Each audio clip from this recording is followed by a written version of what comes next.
The lyrics of our next song was adapted from a poem by American poet Sarah Teasdale. Sarah was deeply disturbed by the approach of World War I, and in 1918 she wrote many anti-war poems, including There Will Come Soft Rains. It's a poem that portrays nature's ability to outlast any destruction mankind brings upon itself.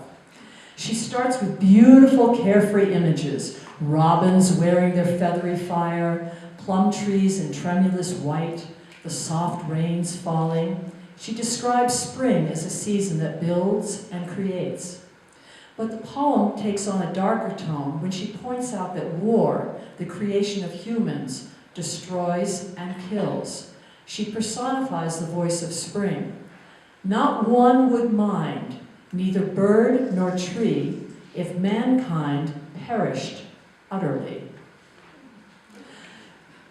But the composer of this song, Earlene Rentz, who is also a director and a school teacher, presents a different interpretation of this poem, and one that is more relevant to today's world.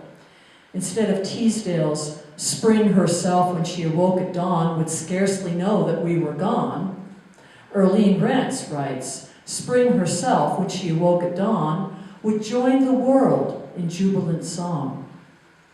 So I just had to write to the composer to find out what motivated her to change the words to a more uplifting message. And she responded, "Dear Linda, with all the darkness in the world, I generally alter words if it keeps a very special poet in our classrooms. But words should strive to keep students from becoming more and more depressed in very vulnerable stages of their growing years.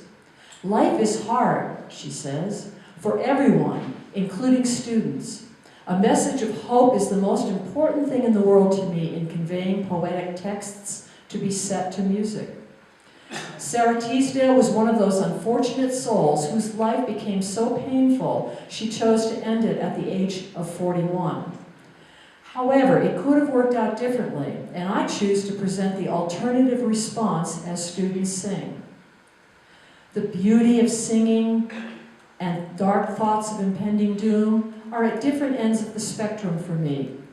Yes, I took the liberty, but on a clear day, Sarah Teasdale might have been pleased knowing that there was a brighter side of life. Keep singing, Earlene.